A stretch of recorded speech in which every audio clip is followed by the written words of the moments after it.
or healing.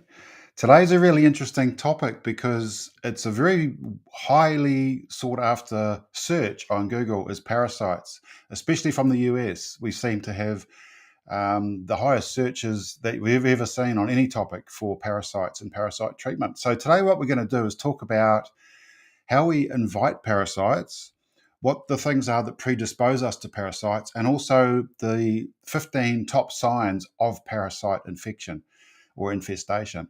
And I think you'll find this really interesting because there's a lot more to it than meets the eye, and especially on an energetic level, but also in a broad sense. There's so many ways that we invite parasites and that exchange, and also the signs and symptoms. You might be quite surprised what some of those are.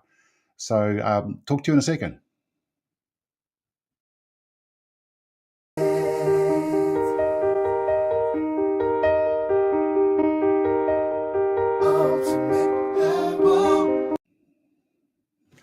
All good. So I'm going to share my screen as usual, and let's have a look at this. So, why parasites thrive? This is a fascinating thing. Parasites are quite a lot broader than you would initially think.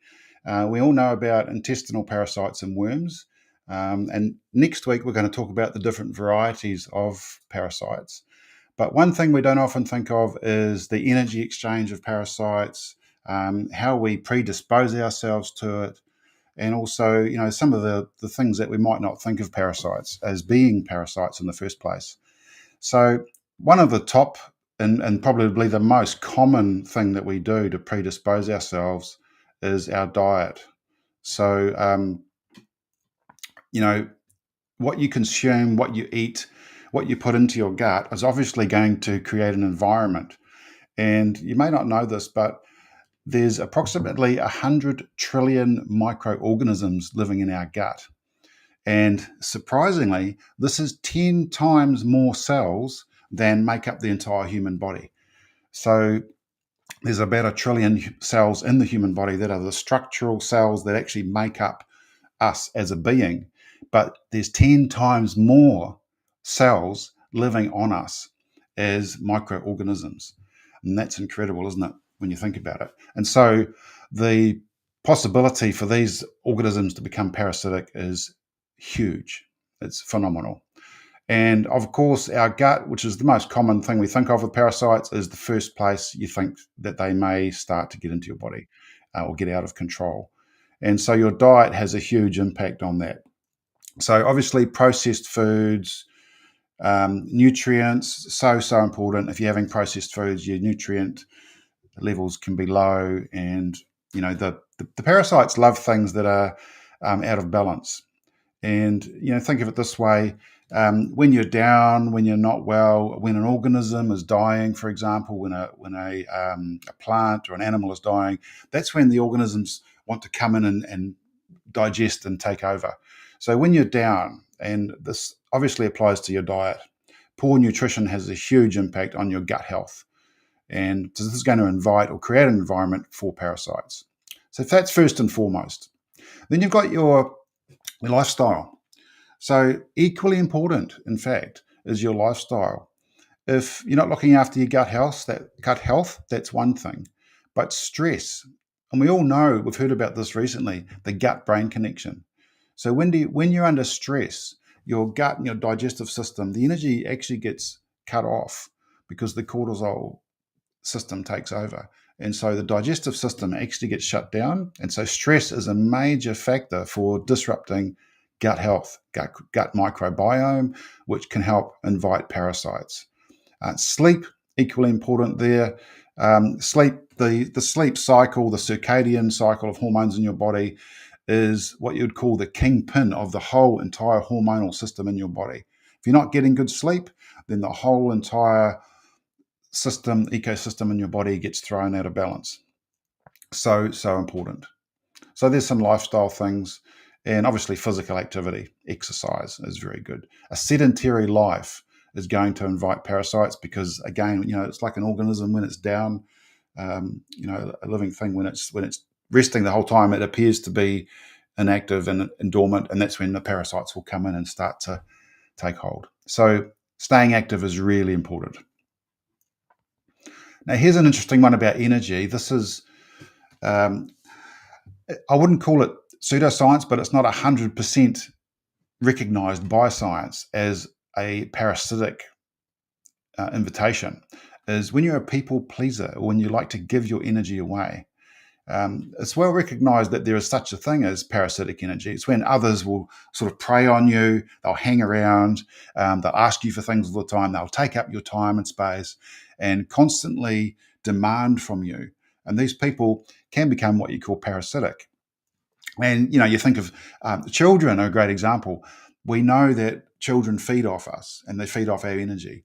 I wouldn't call them parasites, but you know what I'm getting at. Adults, on the other hand, shouldn't necessarily behave like this with one another, but they can do. And so the whole psychology behind parasitic energy is when you're a people pleaser, when you want to please people all the time and you give your energy away and you keep saying yes to everything and everybody, then your energy can get drained and sucked from you by others. And this can cause a depletion mentally, emotionally. It can make you feel sad, unworthy, depressed. And that has a spin off effect hormonally in your body of shutting down the systems, the digestive system, the immune system. And as a secondary effect, can make you susceptible to parasites. So can see how it can happen on an energetic level. And this is really worth considering. I always suggest to people that are looking to get rid of parasites or do a parasite treatment program is, start to say no, draw the boundaries. No, you can't say yes all the time. Say no sometimes. Really, really important. And protect your own energy. So, and by the way, I should mention there's a QR code in the top corner there. If you want to go to this page and have a dig into this topic a bit further, this is a huge page, by the way. We're only touching on the top of it today. So let's quickly go through the signs of parasites now. 15 main signs. And you may not think that these are, signs of parasites, but when you have them, but when you see a combination of these things together, 3 or more of these, and I would start to be concerned about a parasitic infestation. And we all know that we treat our animals, cats, dogs, pets, livestock, we treat them for parasites every year, don't we? And so it's something we should be doing for ourselves every year anyway. But we'll go through these signs and, maybe make a tick, a box, or write each one down if you think you've got them and see if you've got 3 or more by the end of these 15. So anemia and, this guy here obviously got severe anemia. You won't look this bad, but skin could start to lose its redness or color. The blood supply is being sucked out by parasites. So what they do is they hook onto the gut wall and they start to feed on your blood as well as other nutrients that are coming into the gut. So you can lose skin color and you get a feeling of weakness. This kind of anemia causes fatigue as well. So that's sign number 1. Number 2, belching. So because the parasites are interfering with normal digestion, and by the way, these aren't just worms parasites. They can also be things like candida, for example. Yeast can be a parasite, or just bacteria that's come in with food that's been ingested can be a parasite. So these things can cause fermentation, irritate the gut lining, and interfere with the digestion of food, which can cause excessive fermentation and gas and belching. So that's a sure sign that something's going on. So, of course, some of these symptoms can have other causes, but when you see a combination of several of these parasitic signs, then it's definitely cause for concern around parasites. Vertigo. So an interesting one we don't often think of is vertigo with parasites. And that's because the parasites can rob nutrients from the body, minerals in particular that are essential for the balance and equilibrium, and they can release toxins that get into the nervous system and into the brain that can cause vertigo. So interesting, that one. Then you've got basic fatigue. Now, this is quite often evident in the morning after having some fruit or something sugary in the morning for breakfast. So it's because the parasites are consuming the sugar that they are wanting the sugar for their own energy supply, and they're taking it from you. And so instead of you getting the sugar, they get the sugar. And so you're thinking, I should have all this energy. I've just had breakfast. And you feel absolutely fatigued. And also waking up in the morning feeling very, very tired and finding it very hard to get up in the morning is another sign. That kind of fatigue in the mornings. Insatiable hunger. This is one of the sure signs, in fact, is that when you've eaten a big meal and you maybe even had some dessert and you've had a full, full blown dinner, is that you still feel hungry. You feel like you want another meal straight away, straight after the meal. And that's because, again, the parasites are stealing the food. They're consuming the nutrients. And they're also sending out the signal, we want more. So this chemical signals that go to the brain. We want more food. And so if you start to feel like that after your main meals, then that's one of probably the most obvious signs. There's a couple of others, but that's one of the most obvious ones. Fever, also not often thought of as a sign of parasites. And that's because there's an inflammatory response going in the body. There's an immune response, if you like, to something foreign in the body. There's membrane disruption in the gut. And this causes the trigger of the immune response. And so you can get a feverish response to parasites being in the body. Food sensitivity. Interesting that the parasites can actually help to trigger these molecules that trigger a food sensitivity.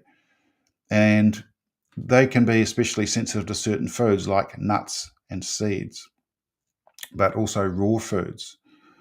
So things that aren't particularly high in sugar. Interesting that. I don't like these foods because they're not high in sugar, which is what they like. They really like the high sugar processed foods. So interesting, nuts and seeds and raw foods you can suddenly become sensitive to. But it's not, in fact. Some of it may be because of the intestinal damage to the intestinal wall, but it's more likely that it's part of the parasite effect in general. So just be aware of that. We often find people do a parasite cleanse and food sensitivity seems to decrease quite quickly. Bloating and gas, it's another interesting one because you quite often think, oh, that's the particular food that I've eaten, but it's also the parasites interfering with the whole digestive process. Undigested food that's taken a long time to digest can start fermenting and you get a lot of gas. And also disruption to the microbiome that's taking place, especially with things like candida and bacteria. Interesting, isn't it? Some of these signs that you wouldn't otherwise think of. Here's probably the most obvious one, above and beyond everything else, would be itching anus, especially at night, and especially with pinworms, because they like to come out sort of during the night, and you can cause this irritation, and they can live on the skin a little bit around the anus. And they may also be triggering an immune response that we spoke about earlier, so a bit of an allergic reaction. Some of the other spots on your skin might itch a bit more than usual when you've got parasites as well. Mood swings. Now, this goes back and it connects with, we talked about right in the beginning, the parasitic energy. So giving your energy to others, letting others use your energy. But there's also, biochemical reasons for that. Mood fluctuations. The parasites are taking nutrients from your body. They're triggering an immune response. Nobody's happy when their immune response has been triggered. And so the combination of those things, but also this parasitic energy exchange that may be going on in your life. So depression, anxiety, just feeling generally down is quite often, and irritable, short-tempered, short-fused, a sure sign. So you can see there's quite a list, isn't there? Pain in the gut. So this could be if you've got pretty severe infestation or chronic infestation that's going on a long time. And, especially with candida or larger parasite, tapeworms and things like that, can be causing quite a problem. So another one to look out for. Diarrhea, loose bowel. Again, because the gut lining's been disrupted and digestion's not taking place like it should, you can get this diarrhea, loose bowels quite a lot. even vomiting.